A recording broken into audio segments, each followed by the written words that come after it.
Chhattisgarh Congress party के वरिष्ठ नेता भूपेश सरकार के पूर्व गृह मंत्री और लोक निर्माण मंत्री ताम्रध्वज साहू आज अमरकंटक में अपने अल्प प्रवास में आए थे। इस दौरान उन्होंने नर्मदा उद्गम मंदिर में मां नर्मदा की पूजा अर्चना की, दर्शन किए और छत्तीसगढ़ और मध्य प्रदेश के साथ साथ देश की जनता के अमन चैन के लिए मां से प्रार्थना की। उन्होंने कबीर चबूतरा के भी जाकर दर्शन किए। उन्होंने वहां पर उपस्थित पत्रकारों के सवालों का जवाब भी दिया, यह कहते हुए कि ये मंदिर परिसर है, यहाँ राजनीति की बात तो नहीं होगी, लेकिन हम आपसे इस पूरे मामले में वो हम बताते हैं कि उन्होंने क्या कहा। आइए सुनिए। क्योंकि ये मंदिर परिसर है, इसकी बहुत राजनीति की बात तो नहीं करूँगा, पर आज जरा माँ नर्मदे के दर्शन करने का सौभाग्य मुझे मिला। अपने आप को सौभाग्यशाली मानता हूँ।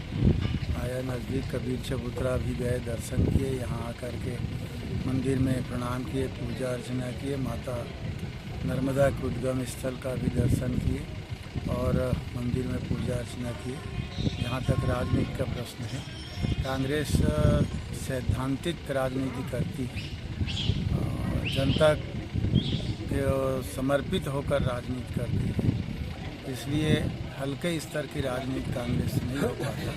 कोशिश करते हैं कि जनता में विश्वास दिला सकें कि हम उनके लिए हैं, और हमारी सरकार जब जब रही है तब तक नीचे उतर कर हम लोगों ने काम किया है।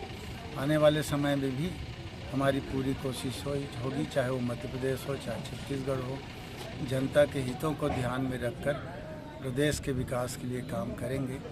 और मुझे पूरा विश्वास है मां नर्मदे के आशीर्वाद रहेगा और निश्चित तौर पर मध्य प्रदेश छत्तीसगढ़ दोनों जगहों पे कांग्रेस की सरकार बनेगी। साहू जी, ये पूछना चाहूँगा, अभी गत दिनों नक्सलियों द्वारा हमला हुआ, उसमें जवान शहीद हुए हैं, तो क्या आप मानते हैं कि कहीं ना कहीं प्रदेश सरकार की या लाइन ऑर्डर कमज़ोर है या सूचना तंत्र कमज़ोर है?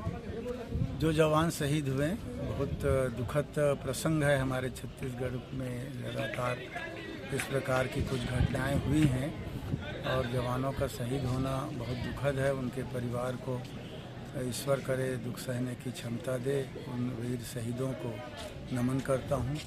और वहां अधिकारियों ने ही स्वीकार किया है, जहां तक कि लौटने में सावधानी बरतने में उनसे चूक हुई है, और ये विशुद्ध रूप से चूक हुई है, ऐसा स्वीकार करना। अगर चूक नहीं हुई होती तो हमारे जो जवान है आज हमारे बीच जीवित होते। भविष्य में ऐसी घटना ना घटे, इसके लिए सरकार को, अधिकारियों को विशेष ध्यान देना चाहिए।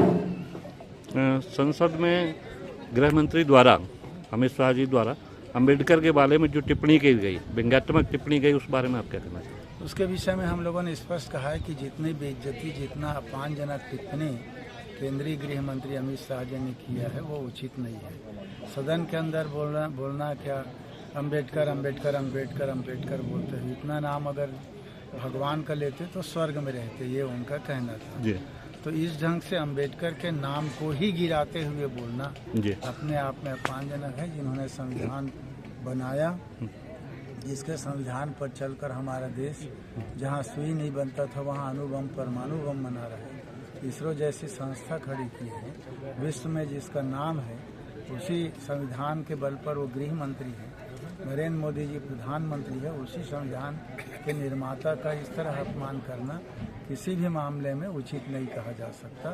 सार्वजनिक रूप से उनको माफ़ी मांगनी चाहिए, ये सभी को हम लोगों ने निवेदन किया है। राहुल गांधी अभी 26 जनवरी से संविधान बचाओ यात्रा शुरू कर रहे हैं मध्य प्रदेश में महू से, आप इस बारे में?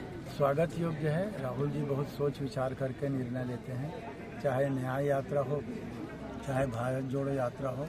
जनता ने इसका अच्छा मैसेज गया, जनता ने स्वीकार किया, और अभी भी संविधान बचाओ का नारा लेकर के, क्योंकि संविधान खतरे में है। वर्तमान सरकार के तीसरे कार्यकाल में भी हम लोग देख रहे हैं 10-11 साल से संविधान का उल्लंघन करते हुए ही काम किया जा रहा है। तो निश्चित तौर पर जागरूक करने की ज़रूरत है कि हमारा संविधान क्या कहता है और किस तरह हमको काम करना चाहिए, ये बात दर्शाना जरूरी है।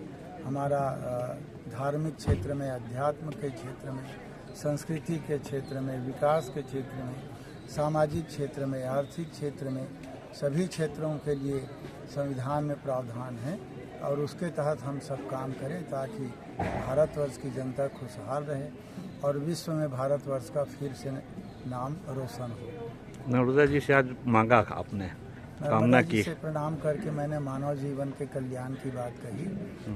पूरे मानवता की सेवा में समर्पित हो हम सबका जीवन, मानव जीवन का कल्याण हो, सब मनुष्य धार्मिक आचरण करता हुआ आगे बढ़ें, अपना जीवन को धन्यता करें, सबको सुख शांति मिले, सबको आशीर्वाद मिले, यही मैं माँ नर्मदा से मैंने मांगा।